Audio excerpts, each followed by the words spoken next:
All right. Well, let's just say today wasn't a great game for the Utah Jazz. Yeah, I think that's pretty fair, pretty accurate, to be quite honest. Let's pull up NBA.com metrics because losing to the Golden State Warriors was probably in the cards, but losing in this fashion probably was not in the cards, at least for me specifically. Nevertheless, it happened. It happened. Um, you know, we're gonna we're gonna try. We're gonna try. All right. So, put simply, the Utah Jazz struggled in this one, losing to the Golden State Warriors at home, 86 to 127, which is, obviously a 40-point loss. Not the most disgusting 40-point loss somehow that I feel we'll end up experiencing this season, but nevertheless still ugly. Um, you know, but I didn't actually realize that Buddy Hill would be coming off the bench for the Golden State Warriors in this one, but he did, and that didn't save us at all. 10 of 14 from the field, 7 of 9 from 3-point range. Didn't get a single free throw off, but it didn't matter because I believe he had 27 in this one, and rightfully so. Tayin was good, my guy. Uh, we got cooked. We got cooked. Um, Not great. For obvious reasons, but it gets better, right? Allegedly was at the game, and it was one of the worst Jazz games I've ever seen. Yeah. The most disgusting part is like the first 6-7 ish minutes of the game. It looked pretty good. Our starters looked pretty good. You had Keonte George hitting his first two threes. The first one off the move, tough difficulty, still went in. Second one obviously wide open. But it was just not a fun experience. Yeah, travel safe, Tatum. That's the most important thing. Now, just to go over the Golden State Warriors and show them some love because obviously they did beat the absolute brakes off of us. On a side note, none of their players even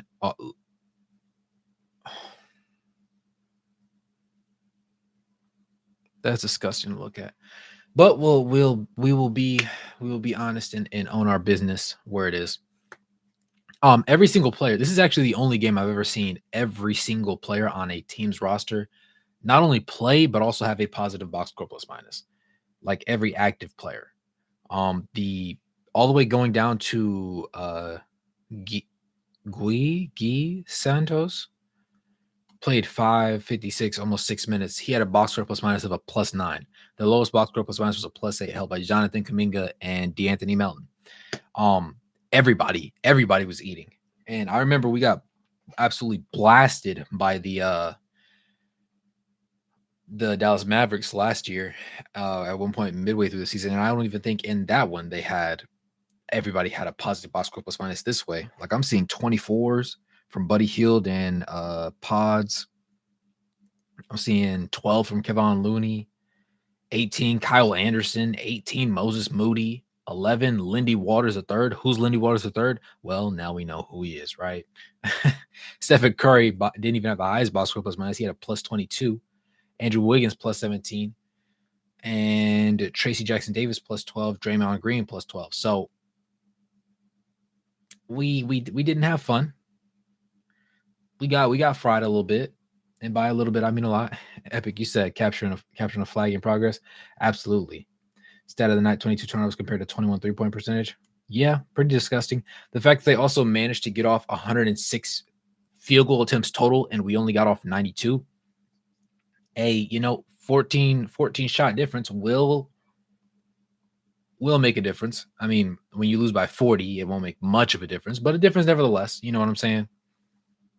9 of 42 from 3-point range versus their 20 for 50. Again, 20 for 50, literally almost half of their overall field goals after they shot 100 of them were from beyond the arc, and they shot terrifically efficiently. Similarly, of our 92, 42 of them were from beyond the arc, but we did not hit even double figures. We hit 9 out of 42, which, just like Tayton said, 21%. Not good. I wouldn't call this necessarily the greatest regression game from Walker Kessler, except for the fact that he only attempted 1 shot total. He only played 20 minutes. Taylor Hendricks had a rough game offensively, dog. 0 of 6 from the field, 0 of 4 from beyond the arc. That can't be a consistent thing. But these games are going to happen for him. You know what I'm saying? Lowry had an uncharacteristically like bad game. Now, he shot really good game 1, right? 34, 35 points on 15 shot attempts. Immaculate efficiency. This time he had 17 field goal attempts. He basically pulled what Keonte George did to us last game, which is very, very unlike him. I don't think he ever shot like this in any game ever last season, which was less than desirable for obvious reasons.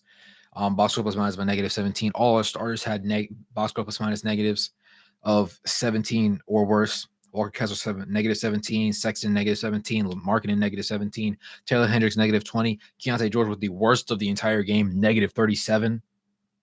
Cody Williams -31, Bryce Sensabaugh -28, Jordan Clarkson -13, John Collins -13, Patty Mills -4. Only one person had a positive was Drew Eubanks playing, his first game in Utah Jazz Garbs at +3, and then you had Kyle Filipowski -11 in just almost 4 minutes of action. Mind you, he had nothing. Like in his first NBA game, he has nothing. Not a board, not an assist, not a turnover, not a block, not a foul, nothing. Like nothing at all. Clarkson's pissing you off, Tayton. If we're gonna get wrecked so bad, why not increase Kyle and Kessler's minutes? You raise a very interesting point there. Eugene, what's good, my guy? Yeah. He said, let's keep the conversation moving. In my opinion, I think we're too talented to move into this top 3 pick. If we keep playing at this level, I don't think so. Now, I'm going to say this. It's very uncharacteristic that Lauri Markkanen shoots this abysmal. Like I said, I don't think at any point last season he shot this many field goal attempts and hit less than like 8, right? Or less than 7. I'll ballpark and say 7. He shot 1 for 5 from 3 before, for sure. He shot 4 for 7 from the free throw line, for sure. But 4 of 17 is 23.5% from the field, and that's very uncharacteristic for him. I would say that's the main reason why this was a blowout. I thought this game we would have probably lost by like 12, realistically. And that was if the Warriors were clicking on all cylinders and we were struggling defensively, which we did. I didn't think we would struggle so much with Buddy Hield coming off the bench. Mind you, he had 27, and I forgot to mention he had 27 in basically 20 minutes of action. 1955, only 14 field goal attempts. Again, 10 of 14, 71%, 77 from beyond the arc at that 7 of 9 clip. Curry didn't get off against us, right? There was some pretty solid defense played against him. He took some tough shots. Didn't matter.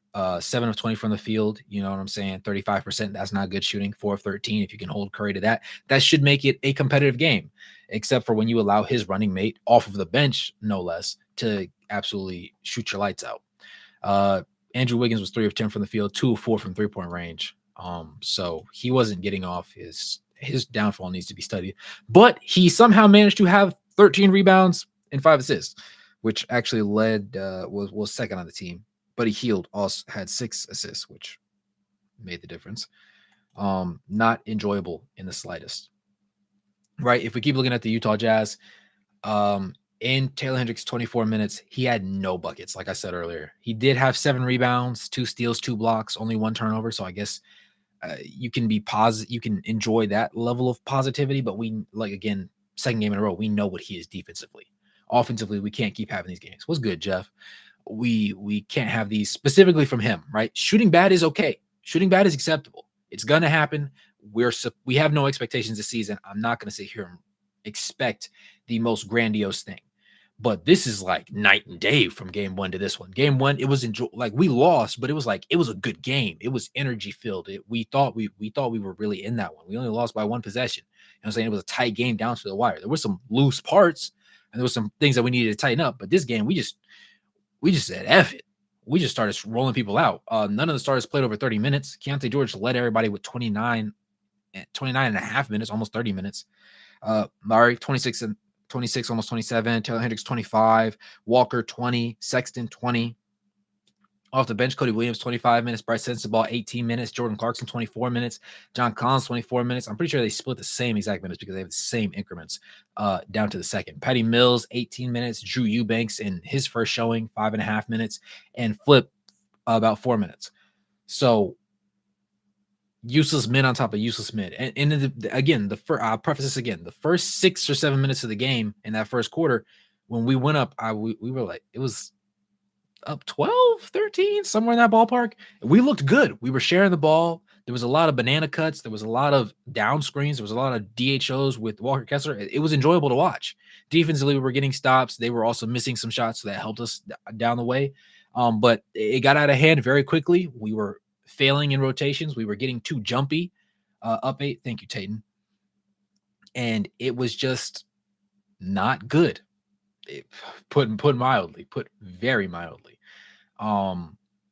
Again, Walker Kessler only attempting 1 field goal was an interesting one for me in that 20 minutes of action, especially considering he had 3 offensive rebounds out of his total 9 that he had. He did have 2 assists. He had no steals. He did have 1 block, 2 turnovers. So that's something to pay attention to. Colin Sexton shot poorly from the field.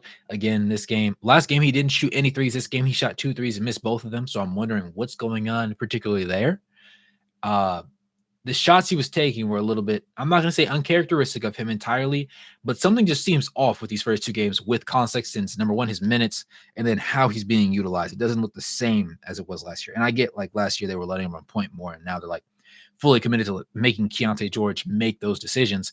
But, I mean, Keonte George regressed this game. If we're going to look at the total numbers from both of those guys, Colin Sexton 4 of 13, 30.8% from the field, right? That's not good. Second most field goals on the team. And then Keonte George was 1 behind him, 4 of 12, 33% for the field. Not good, but I guess not nearly as bad as it was last game. He was 3 of 8 from 3-point range though, right? 2 of those came in the first quarter. His first 2 3-pointers of the game, if memory serves me right. So that 37.5%, I can live with that. Overall, not terrific for obvious reasons. He did hit the 1 free throw that he took. Colin Sexton was 4 of 5 from the free throw line, so that was pleasant. They both had 2 boards, 1 offensive, 1 defensive.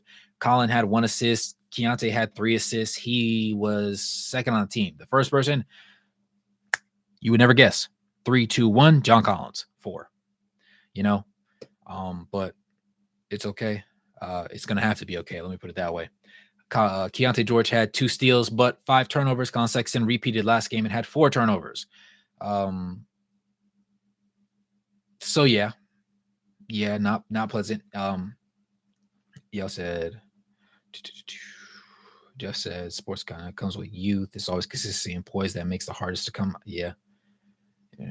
Wait till Isaiah comes back. When Isaiah comes back, so Isaiah Collier, I'm going to be interested to see how his minutes shake out because he's going to take the Patty Mills minutes. Those 18 that Patty Mills has been seeing are going to be taken away. They're definitely going to be Isaiah Collier minutes. Now, how well he runs point guard determines on how well he sees the floor. He can see the floor, but he's very turnover. He will risk it for the biscuit. I'll say that. If he makes dead ball turnovers, I'm willing to live and die with it. Right? Dead ball turnovers are always better than live ball turnovers because it allows you the defense to go back, get set. The referee has to touch the ball before it gets inbound, all that good stuff. Live ball turnovers are a little bit riskier because that means if a pass gets picked off and you're swinging it to the wing, somebody's got a free run right at the rim, highlight play, dunk. There's nothing really impressive that you can do over there to get that stop, really. I don't think he's going to be terribly turnover prone, but I think he will be better than Keonte George. Let me go and say that. From a turnover standpoint. Now, Keonte had a surprisingly good first game. So that 7-1 turnover, assist to turnover was really nice. Today, he regressed, obviously, 3 assists to 5 turnovers. I hope that doesn't continue. Would it surprise me if it does? No. I don't think that Isaiah Collier will have too many games where he has more turnovers than assists. And if that does happen, he might have a couple games where if he plays enough minutes, he's stringing together like a 5 assist to 6 turnover game. I could see a couple of those. But I don't see too many games where he's not he enjoys passing the ball. He enjoys seeing the floor. He enjoys trying to get other guys involved. And that's something you want from a point guard. And I don't know that he will be the ideal, like later on starting shooting guard or starting point guard because his shooting touch just isn't there yet. And it's really raw. Like it's really, really raw. But from the sheer understanding of we want somebody that's going to pass the rock and going to get us into our sets, he looks a lot better doing it, at least in the preseason, than Keonte George did. Now, when these actual meaningful minutes come into play, we'll really know what's going on. And, you know, it can't get worse. I'll say that. It can't get worse. Losing by, 41 today? I mean, you can lose by 50. You can lose by 60 even. But from a offensive productivity way of standard of looking at the game, it cannot get much worse than this. It can't. Shooting 31% from the field on 92 field goal attempts, shooting 21% from 3-point range on 42 3-point attempts, right? It's like a 46-ish, 46, 45% split. 46 or 45% of the shots taken were from beyond the arc. And you were not hitting them like throughout the entirety of the game. Only one person shot a respectable percentage, and that was Keonte George at his 3 for 8. The only person that hit more than one was Bryce Sensabaugh, who was 2 of 7, 28%. He was 3 of 9 overall, hit his 1 free throw, had 3 rebounds, scoring third off the bench, but still box score plus minus was negative. Cody Williams, it's going to be interesting to see how he develops. It's obviously going to be a work in progress. He's not super raw, but he is going to take some time to really like get things going. He was 1 of 6 in this one in his 25 minutes. He played the most minutes off the bench. He obviously that 1 of 6 is not going to help his case. He was 0 of 3 from beyond the arc, 3 boards, 2 assists, 1 steal, only 1 turnover. Defensively wasn't terrific, but also wasn't a cone. A lot of it comes down to the size. He can just quite easily be just moved out of the way with sheer force without committing an offensive foul on him. So that's going to be something that's going to be interesting to see how we scope things out going forward. Love the length, love the size, though. Love the instincts. When he's locked in, he's definitely there. Jordan Clarkson, 4 of 10 from the field, 0 of 4 from 3-point range. You can't really say he shot us out of the game because we all shot terrible. You know what I'm saying? And that 4 of 10 wasn't the worst mark by any wide margin. 3 of 5 from the free throw line, had 1 rebound, had 2 assists, had 2 turnovers. John Collins played the same amount of minutes, 4 of 10 as well, but he was 1 of 3 from beyond the arc, 5 of 5 for the free throw line, though, so that was nice. 7 boards, 2 of them being offensive. He had 4 assists, again, like I said, led the team, had 1 steal, 1 block, 3 turnovers, which was third on the team. Patty Mills in his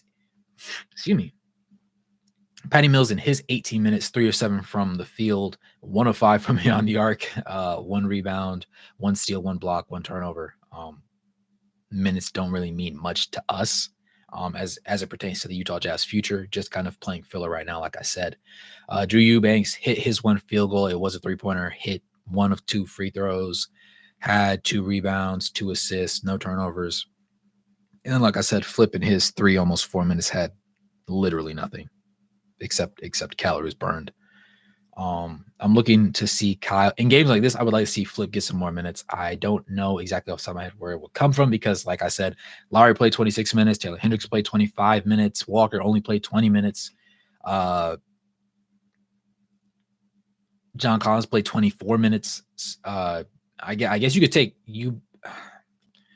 Eubanks. I guess you could take Eubanks, some of Eubanks minutes, but like Eubanks finally played and only played 5.5 minutes. So we're talking about the difference between 4 and 10. Not really crazy. But seeing a small sample size, I guess, here and there, and just allowing him to get his feet wet will make a difference in the long run. But we got a lot of rough games ahead. I'll say that. We can be competitive in certain stretches, but the youth showed a lot in this one. The inexperience showed a lot in this one. And the overall affinity for defense, not just playing defense because you're supposed to, but also understanding everything that's going on and just understanding the game mentally as well as having your body on the same page. A lot of times things were a little disjunct. There was some missed rotations. There was a lot of people getting ball fakes and they were jumping out of their shoes. I remember one very early on in the game, and there was it wasn't a screen. It wasn't a DHL. Sexton was guarding Buddy Hield. Buddy Hield gives the ball off to Curry. Curry slides Curry slides back to the left wing. Buddy Hield peels off going to the right wing. Sexton slides. I think it was Keonte who was originally on Curry at the time. Shoves Keonte over towards Buddy Hield. Curry swings the ball back to Buddy Hield on the right wing. And then Buddy Hield pump fakes. Keonte literally like jumps knees to chest type jumps out of Buddy Hield's way. And Buddy wets that 3 up, which kind of just set the tone for the rest of the game because then they recaptured the lead and just did us in. You know what I'm saying? But yeah. We said, let me see. Vesper. You said Keonte George plays at a CP3 pace without having any of the efficiency pros plays lazy. You're Johnny, you're not entirely wrong. You're a lot of things, but you're not wrong with that one. That's where you said it's going to be a long season. This must be what the Pistons fans felt like every day. Yeah, last year this was definitely what the Pistons were. The Pistons are a lot better this year. Dare I say they might be a fun team to watch. Will I be watching Piston games? No. Will I watch some highlights? Perhaps. I might force myself to. But yeah, we are unequivocally from top to bottom one of the lesser team, one of the worst teams in the league. If we go starter for starter, ideal lineup for like ideal 5 for 5, we can be competitive, right? We can be not super playoff competitive, but middle of the pack competitive, you know, like playing tier competitive, just going fives. But when you roll out the entire roster and say, hey, your guys aren't going to play 48 minutes. A lot of them aren't going to play 40 minutes. A lot of them aren't going to play 36 minutes. So you're going to have somebody to fill in those gaps, and those gaps are where we really start getting fried. Because like I said, we lost by 41. Keonte George was a negative 37. The kid only played 30 minutes. So just food for thought. We said, let's see. I actually joke with some friends about having Collier and Sensabaugh together is like a pickup game where both guards were tanks in the paint to try to stop. That's an interesting take right there. I would like to see them I would like to see them share the floor. I would like to see Sensabaugh's efficiency get up just a little bit. If he can touch league averages. I know he's not great defensively. I know he's not an elite passer. I know he's not a great rebounder, and I know he hasn't really gotten like, I'm not going to say it looks like he's out of shape, but he just doesn't look like he's in the best shape to be like playing extensive minutes. So I think him playing, 17 or something minutes a night, even when we actually are playing meaningful games like a year or two from now, would be perfectly fine because we don't need him to do terrifically much. And if he can be moderately efficient in his shot selection, then he would provide a good scoring punch off the bench. Imagine being a coach and looking for the next Larry Bird with athletic ability. Fair. Would like to see some Sexton and Flip pick and ooh, Ryan. You're speaking my language. I like that. Some Sexton and Flip pick and roll plays.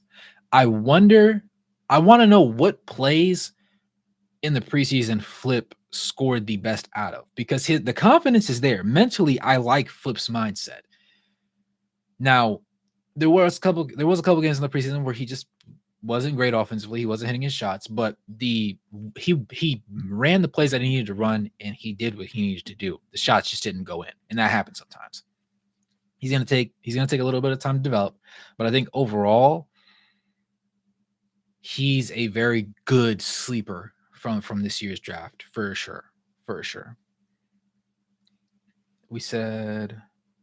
Tate said turnovers because Payne is so called. Yeah. I mean, we shot 9 of 42, so that thing, nobody had to help. Nobody had to close out realistically. We were missing ourselves. Couldn't shoot a fish in a barrel. I was worried about Bryce's progress, and this game didn't help. Yeah. Offensive, the thing is, Bryce doesn't do anything particularly great. That's the thing with him. So he's always going to fly under the radar, bar any drastic improvements. So it's like if the only thing you're going to provide to us is a scoring punch, you have to be efficient doing it. Can't shoot 2 of 7 from 3 every single game because you won't be taking 7 threes, brother. You'll take 4 or 5, and if you're hitting you're 1 for 4, 1 for 5, the bench will be calling for you. We will have a warm towel and a Gatorade bottle prepared. We said Walker only had 1 field goal attempt. Yeah, I peeped that, and I was made me feel some sort of way. Only 20 minutes of action. I can't even say that Walker Kessler was bad today because he only took one field goal attempt, right? Like, but obviously we knew that we weren't going to get last game's Walker Kessler performance every single game. Like that was impossible. So, but to start out the season with that performance was just a thing of beauty.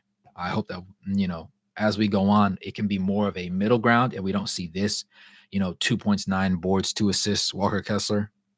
That's it's okay, but it's not going to be super competitive. You know what I'm saying? We said, I think I definitely skipped over something. I did. Yes, Tayton said we need to use Kessler and pick and roll more. Regards aren't being always double teamed. Yeah. DHOs were DHOs with Walker Kessler last year were one of our most efficient plays that we ran. I'm surprised we didn't start the season doing more of them. I would like to see us do more of them, even though he doesn't have that shooting ability. Him just that ability to catch that lob and finish at the rim with a tenacious level of aggressiveness is important. Even if you do it with him and Lowry, right? Him or Lowry as a screener. I would like to see even Taylor Hendricks get involved in that action a little bit more as well, because obviously him and Lowry are better shooters. Now, Taylor Hendricks was not a good shooter today, and if memory serves me right, he was not this bad, but still bad in game one. Hopefully, sooner than later, things start clicking for him. Epic, you said, I'm a huge believer in most of the Jazz young guys. I'm most worried about Key because of how he responded to struggle, and Bryce is for really being meh on every aspect. Yeah, Bryce is like the perfect mid. Like he doesn't have any part of his game that just like really shocks you. Like that's what he's known for. But you just hope that he reaches a level of efficiency where again it makes him like extremely playable. Keonte, when he gets pressed, when he gets doubled, when he gets blitzed, things get ugly very fast. And I don't think it's necessarily because he has a bad handle. I think it's just a mental processing thing and him getting comfortable with it. He has to go through the fire. And if they want to swear up and down that he's supposed to be the point guard of this team for the future, he's got it. Like this year, we need to see a stark contrast from game 1, game 2 Keonte to game 50, 51 Keonte to game 81, 82 Keonte. Like we need to see night and day with him. We said, and the Keonte George experiment reminds me of last year how bad the Jazz were when they started him. Oh yeah, and like he's split now because he has one game where he had great assist turnover. This game, poor assist turnover. Both games, poor shooting. That overall, he is now 7 for 30. He was 3 of 18 last game, I think. If memory serves you right. So not shooting great. That 3 of 8 from 3-point range today obviously helps his percentage a little bit from 3-point range, but overall, just can't win games, can't be competitive. That's the problem, right? We knew we weren't going to win a lot of games this season, but we expected to be competitive in a lot of games. And the Warriors aren't viewed as a contender by any stretch of the imagination. Though they, yes, still have the greatest shooter of all time in Stephen Curry. They retooled a little bit. They added Buddy Hield, and they felt like that was a better fit for them over Klay Thompson. Cool. But 40 points to somebody who's not a contender is a crazy loss to take. And when you put it into that context, it feels really ugly. It feels really disgusting. He said he's not ready. You want him to learn a position. You don't throw him in the starting lineup and run your team. It's a complete disaster way to lose your team. Lacks urgency in his play. The processor isn't there. In college, he didn't run the point guard spot. He was put at 3. So I mean, even if you wanted to say, okay, he was running more of a shooting guard, combo guard, while not running point guard, it wasn't promising last year to me personally. Was there small highlights here and there, small sparks? Yes. But if we get about 40 games into this season and he's still sitting there doing basically a 1-to-1 ratio for assists to turnovers, brother, please stop. Please stop. We'll go in a different direction. If the hate for Colin Sexton running the point guard position is that bad, right? Let's just go ahead and see what Isaiah Collier can do. Give him half a season. We gave Keonte like what 30, anywhere from 37. I forget how many starts he had last season. Let me check. He started about half of the games that he played in total last year. So let Collier do it. He played 75 games total last year too, averaging 27 minutes a night. It's not telling me right here on their thing. I should have used StatsMuse, but he started about half his games. Um, what we say?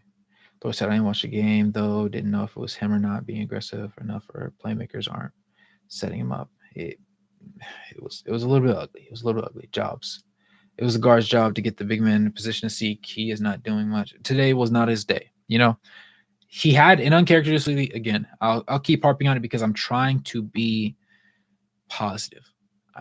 I will every game this season, I will openly admit that I understand our objective is to tank, but I will continue to try and find the silver lining every single time and give somebody their positive, right? Walker Kessler didn't shoot a lot of shots today. He shot one, literally, but he did have 9 rebounds in that 20 minutes, right? He wasn't a cone defensively. He was moving really well. I liked what I saw. Taylor Hendricks, 0 of 6 from the field, right?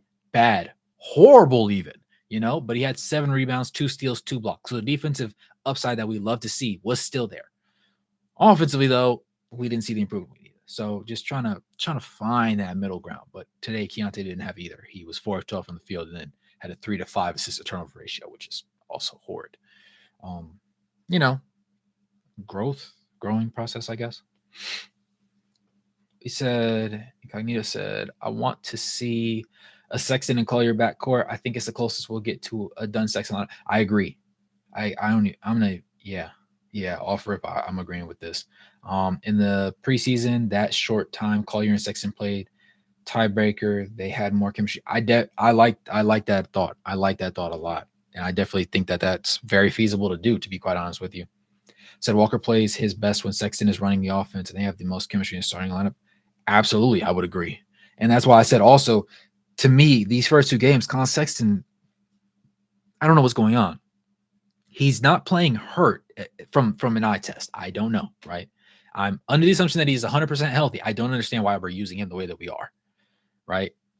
Because you don't go from shooting basically 50, 40, 90 splits for a 50-game starting sample size to this and playing 20 minutes, I think he played 24 minutes last night, so he's played 20 and a half minutes, so 22 and a half minutes a night. Now, 2 games in, right? But hideous 2 games from a usage standpoint and him being able to do what he should be able to do. But we'll see how long this Keonte George experiment at point guard continues. We said Walker plays his best. Oh, wait, no, we said that already. Incognito's 2 for 2 in my book right now. He's hitting. It's mostly Key dancing behind 3-point line and getting locked up and then having to back up to almost half court, and we have to reset with 6 seconds left on the shot clock. Tatum is talking. Tatum is talking right now. That I remember quite a few too many possessions. The fact that you said that, and I literally had like 6 different possessions that my memory just immediately goes to of him backing the ball back out with the shot clock basically being under 10 seconds, having to run through a set very quickly, strikes. Our starting lineup against the Grizzlies was amazing, and the starting lineup started good today. Yeah. Once we started making subs, we get cooked. Yeah. And then Buddy Hield said, you know what? You can't guard me. But he just straight up came out on the court. He said, ain't nobody out here that wants to stop that bad. None of you want to stop that bad. I want to bucket more than you want to stop. And then he just did us absolutely egregious in limited minutes. Dude's not even starting. I thought he should have been starting, especially over Andrew Wiggins, considering what Andrew Wiggins is notoriously known for. But off the bench has worked, Can't talk trash because he beat our ass, So not our best work. We said starting the offense entirely too slow and is throwing off the pace. Yeah, cannot generate good offense playing at a snail pace, especially if your processor. Here's the thing: if Keonte George's processor was faster and he was choosing to go slow, remember when Colin Sexton used to go like really, really, really, really fast, and he would get airborne at the rim, and then he would have no corner to pass to. He wouldn't have a lob to throw. He would just be airborne, and now you have to shoot a bad shot or just turn the rock over right there under the rim. And then he learned that change of pace and things. He wasn't always attacking the basket straight downhill. There was a little bit of a hesitation to his game. There was a hang dribble to his game. He would drive downhill. He wasn't looking directly at the rim every time. He was looking off defenders, looking at Walker Kessler, looking at John Collins, who he had a lot of connection with. He had the corner shooters, and as the season progressed, we saw him develop that aspect of his game a lot more. we can only hope that Keonte George starts taking to that like level of energy and understanding of the game, because right now his mental processor just isn't allowing him to play as slow as he thinks, because he wants to play slow so that he can go through things. What he could check, he has a checklist. I think he has a checklist in his head, and he's checking off one box at a time, and he can't afford to do that. His bag isn't allowing him to do that, and his overall processor for getting out each single like task completed isn't going fast enough. So as soon as the defense says, you know what, we're going to speed you up, we're not going to let you play slow, we're not going to let you play at your pace, he gets forced, he gets thrown off key, and no pun intended, and it's over with. The offensive possession effectively lives and dies in that moment, especially since, they want almost every possession to start with the ball in his hands and him be the initiator of it. It's going to be an ugly first 10 games. I thought we were going to go 3-10. 3-7 in the first 10, I believe I said last time. Clearly, I'm probably wrong. I said originally in my first prediction when I looked over our schedule that we'd probably go like 21 and 61, somewhere in that area, 21 to 23 wins. And then I upgraded it after watching the preseason. I'm like, our rotations are kind of good. Not to say we can't go on a run. We saw it happen last year, but this doesn't have the same energy right here. Like the pieces don't have the same energy or the same fit, I guess. Command of the offense either. Exactly. Offensive rebounds for Flip. Given Walker's last game, kind of expected the Dubs to make him a priority. Yeah, definitely fair, Jeff. Not to mention Warriors were on the road on a back-to-back. Yeah. Missed 2023 Summer League, Keonte. Yeah, I just had an edit of Keonte George pop into my head when I read that. I think tonight Sexton played bad. Yeah. I think a lot of his decisions tonight had to do with frustration, simply did not mesh because Sexton doesn't trust him with the ball like he did with that. Yeah, and rightfully so.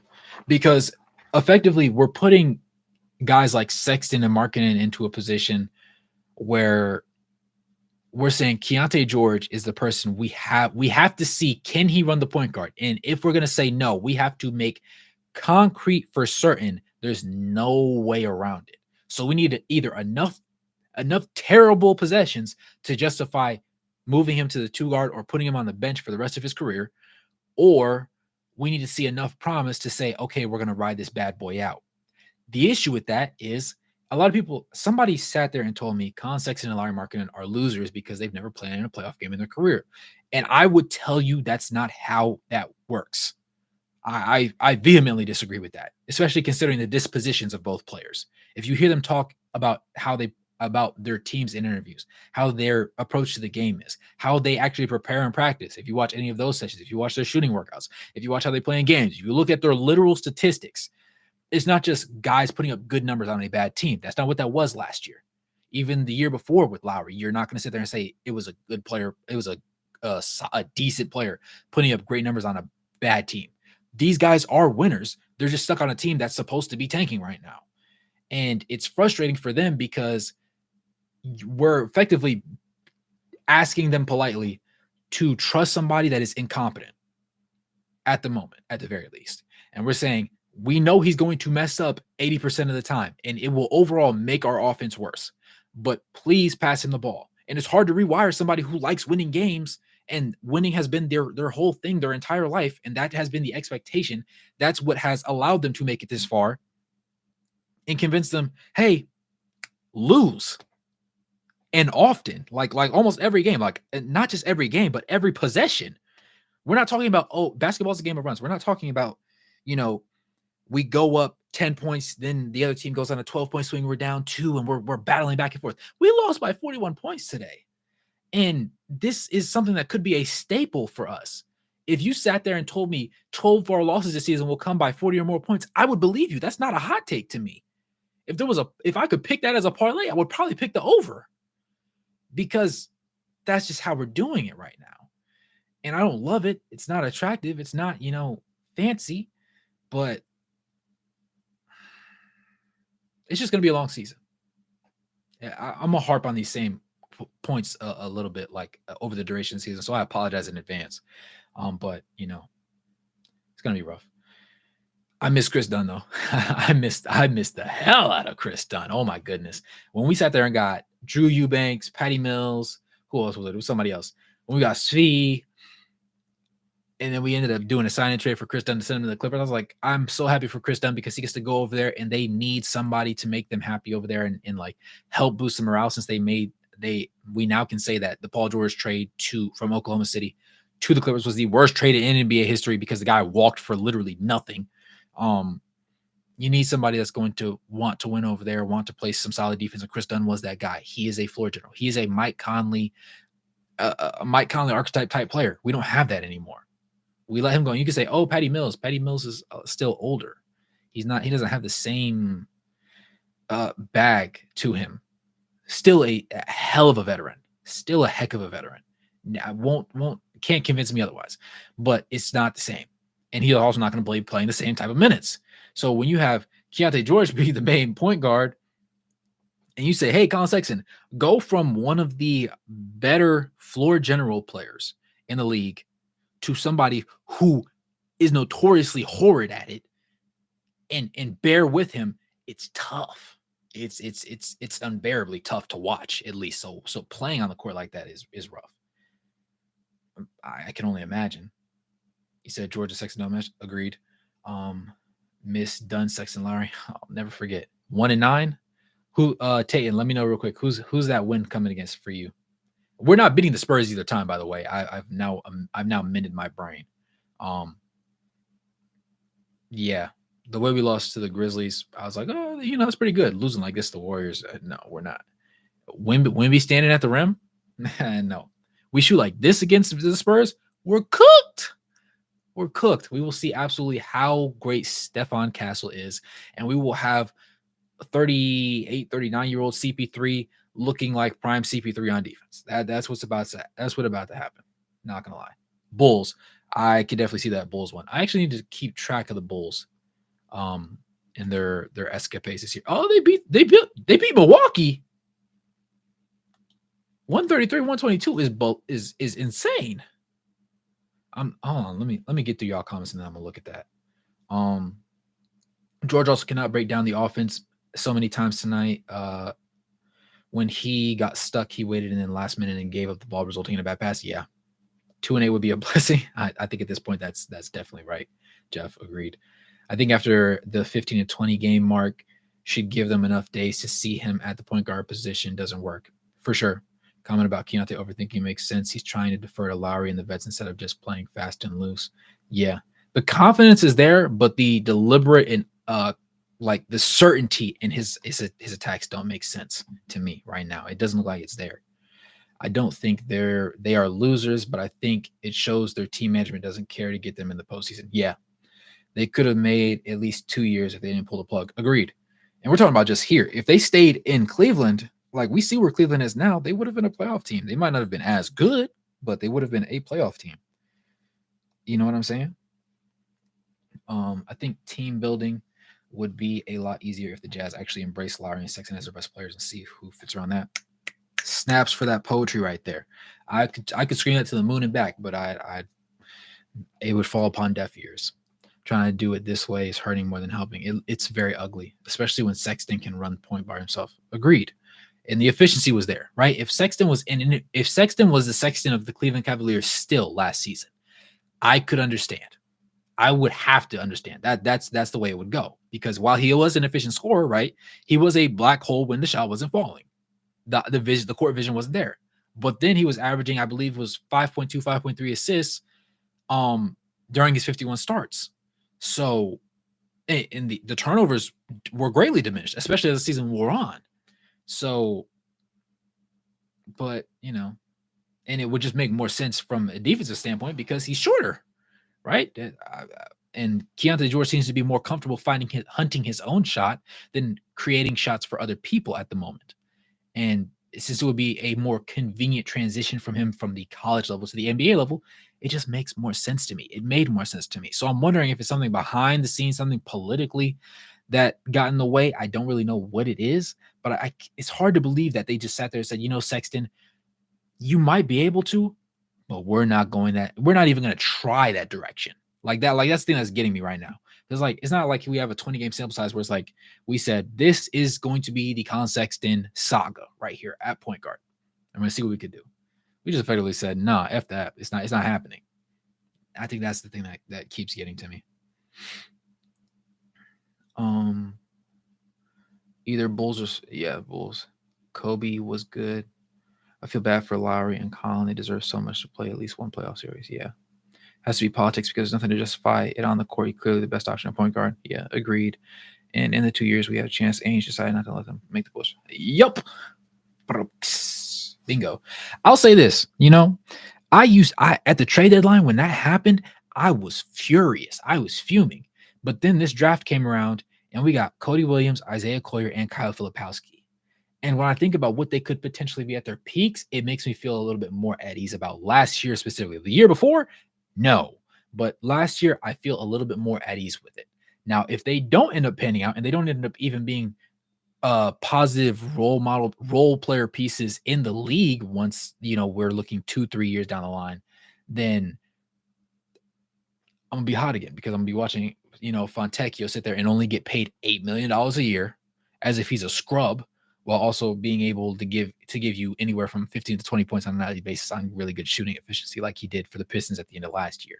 It was only 16 games, but still a solid sample size nevertheless. He said, even if we do turn this around by a miracle, Ainge will still stop it. For sure. Yeah. We would have gotten Collier and Flip regardless. I wonder. I mean, yeah, Collier and Flip, but I feel like the fact that we were able to get all three of those in that particular order, I think that is something that really changes things for me, at least, because they all have the ability. Like getting Flip at a great value market price was crazy to me. Collier falling because of injuries in college and turnovers, I expected that. I think we can work through that, right? That makes sense. That's a worthwhile gamble to me, especially when you got Flip so late. So it's like there's no expectation for that. He came in the second round, and really, to me, Flip was at worst probably top 16. But the media circus around him ended up hurting him more than anything. Don't ask me about that because I'm like, if either you can hoop or you can't hoop, unless you're literally a domestic beater, right? Or you touch people you should not be touching, right? Or you do stuff to women or children. Those are the only three things where it's like, yeah, buddy, get out of here. We settle the court thing, get all that ironed out. We want to know what happened. And if it didn't happen and you're just getting accused of something or it wasn't that deep, we'll talk about that at a later date. But while it's playing out, can't do that. The circus was absolutely ridiculous logic. You're absolutely right. It made no sense. Like I understood it in principle, but it didn't matter enough. Like we have all these other storylines we could be talking about. We could talk about how OKC is fleecing everybody. They have 1 million draft picks. They didn't have to. They needed rebounding. They needed shooting and perimeter defense to add to the fold last year. They did all of it and got rid of one of their weakest players, the media circus man himself, the Giddler, right? Josh Giddey, who was useless in the playoffs for them. Got Alex Caruso 1-for-1. Those happen in today's NBA in big 2024. Well, they did that, and they signed Isaiah Hartenstein, and they have the money. It looks like their management is going to be willing to go into the luxury tax to keep these guys together. You have MVP tier Shai Gilgeous-Alexander as the other option, as the main option, and that bench can go 8 players down, and we're sitting here talking about Flip, his girlfriend, bro. Be serious. That's not a story to me. If this was Basketball Wives of Utah, then I guess, or whatever, but it never made sense to me. You know what I'm saying? It never made sense to me. If the Thunder get Cooper Flag and the Clippers pick this year, if the Thunder get Cooper Flag, I'll buy a jersey. I'll buy a Thunder jersey.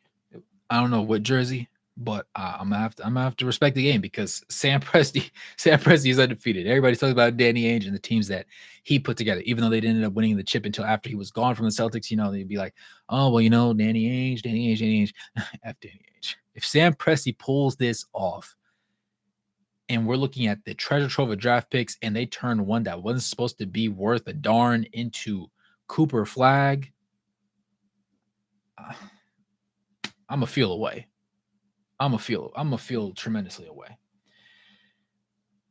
The circus was stupid when you look at absolutely, absolutely. The Giddler is crazy. My fault. Yeah. I feel that's how I feel. That's how I'm feeling. Bronny James, I feel.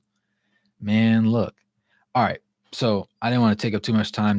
There's not really much we can analyze because we understood that we were just cheeks today, right? We talked about it, we harped on it. I think we felt it enough. But just Chicago. I was not expecting them to beat the Bucks, especially not this way. 133 to 122. Zach LaVine. People, I'm not gonna lie. If you gave me Zach LaVine for one first round pick, I would take the deal. Indubitably so. Because everybody acts like, is Zach LaVine as good a defender as he should be? No. Is he extremely injury prone? Absolutely. But nobody can never make me hate Zach LaVine because he's always been extremely athletic. He's always been a great shooter, right? Today, no different. He was 9 of 15 from the field, 2 of 6 from 3. Patrick Williams, 5 of 11 from the field, 2 of 4 from 3. Met him in real life. Crazy stuff. Nikola Vucevic, really weird. I'm not a Vucevic fan, but he had 22 and 10 today. 7 of 17, 4 of 9 from 3. Kobe White, 12 of 20 from the field, 7 of 13 from 3. 35 points. Like, their big three combined for 60, 80, 82 of their points, right? And both other starters, Josh Giddey had 17. Wow. Kobe White had 35, 6 and 5. Josh Giddey, the man himself, was 6 of 10 from the field. He was 2 of 2 from the 3-point line, 3 of 4 from the free throw line. He has 6 boards and 9 assists. Wow. And 17 points. So solid stat line all around. Off the bench, there was nothing really notable. You had 1 for 8, 1 of 2, 0 of 1. You had Jalen Smith, though, 4 of 9, 3 of 5 from 3-point range. He was the only double-digit scorer from there. And you had a 1 of 3, and then THT playing like a little bit over a minute. Yeah, that might not be a cakewalk as much as I thought it was gonna be. Wait, you know who was inactive in this one? Where is my king? Where's my glorious king, Lonzo Ball? I want to see Lonzo Ball play meaningful basketball again. Hurry up. Yip. But yeah, Giannis played 15 of 23. He must have went berserk. 38 and 11. 38 and 11 was not enough. Damian Lillard had 28, 4 and 8. He was 12, 11 of 21 from the field, 3 of 12 from 3. Okay. Gary Trent Jr., 3 of 8 from the field. Brooke Lopez, 2 of 10 from the field. Goodness, Brooke. Torian Prince had a decent game. 5 of 7 from the field, 1 of 1 from 3-point range, and 8 rebounds. Crazy. Pat Connaughton off the bench, mid. Bobby Portis, 4 of 9 from the field, off the bench. DeLon Wright, 2 of 3. AJ Green, 3 of 4. Marjon Beauchamp, 0 of 1. 0 of 0. AJ Johnson, 0 of 1. Interesting stuff. The fact was made a second round pick was crazy. The DB has nothing to do with basketball, his actual character. I'll say this. I think Bronny gets undesirable slack. I believe that Bronny is a better player than we've been led to believe. I do think that his peak is a very good role player.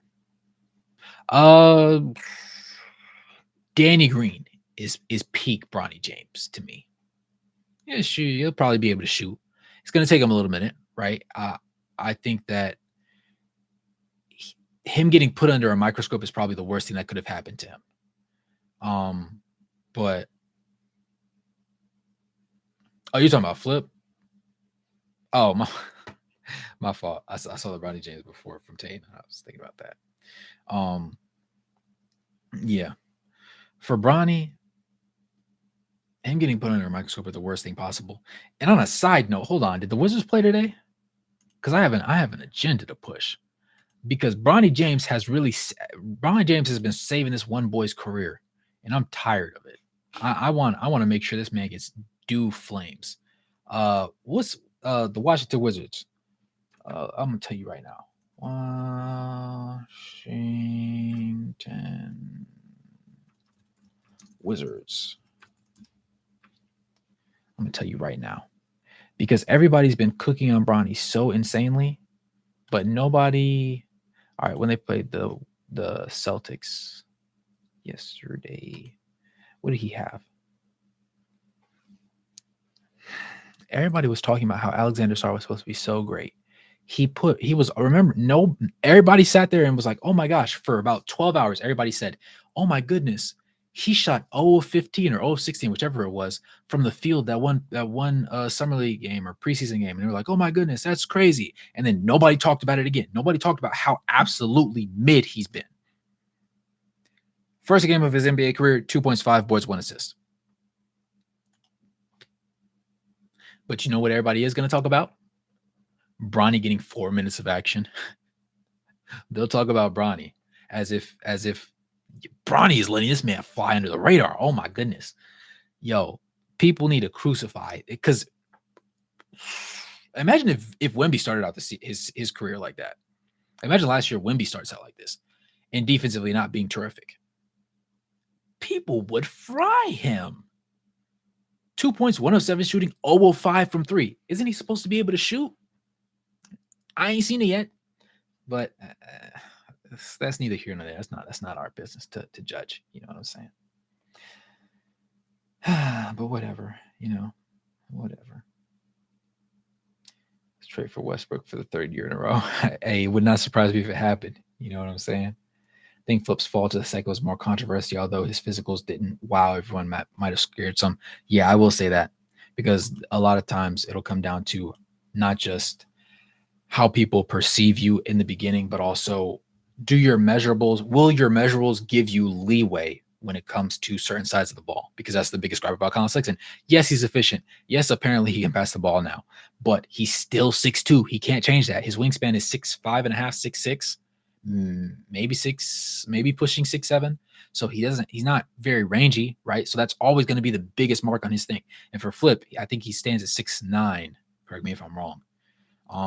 Decent weight, but the length and height just isn't crazy, and the athleticism is just it's acceptable, but it's not jump off the page.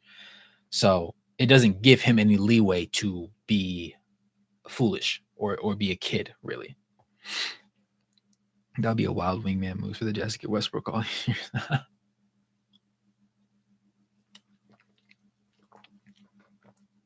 But yeah, man, we are now 0-2. We're really riding that wave to get to Cooper Flag. I'm not gonna lie, we're pushing that envelope. Our next game should be on the road, if memory serves me right. I could be wrong.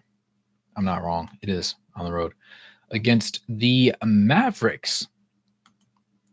So if you don't have a parlay in yet, put the over on Klay Thompson, because we're about to get cooked. we're about to get 50 dropped on us. Yeah. Bet, and if they have Walker Kessler over 8 rebounds, go ahead and put the over on Walker Kessler rebounds. If they have over 2 or 3 3-point made, even if you want to draft, not DraftKings, what is that? If you're on Prize Picks and they have the Red Goblin on 3.5 3-pointers for Klay Thompson, go ahead and put the Red Goblin on, because that parlay will hit against the Utah Jazz. Best believe. We're about to be 0-3, gentlemen. Put in buckle in them seatbelts and get ready for a bumpy ride. It's gonna be long, but hopefully we'll see some more positives later on down the road. More sensible, crazy story, and they push for the hard weeks. Yeah, Walker and Lively to go head to head. That's gonna be a nice matchup. I'm not gonna lie. That will be an interesting one to watch. Keonte George defense against either Kyrie Irving or Luka Doncic will also be very interesting. Over on key turnovers, I would definitely bet on that too.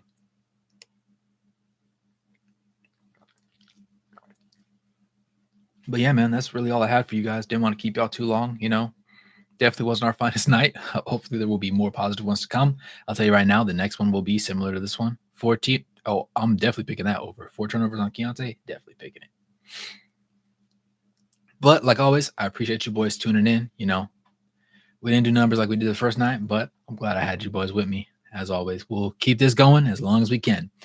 With that being said, it's your boy Wraith Hoops. If you stayed this far in the live stream, I appreciate you. If you are tuning in and you're not subscribed, go ahead and subscribe, man. Turn on those post notifications. Become a member, drop a donation, help support the content. As always, though, good morning, good evening, and good night, no matter where you're in the globe watching. Thanks for tuning in. I'll catch you guys in the next one. Peace. Yeah, it's going to be a long season.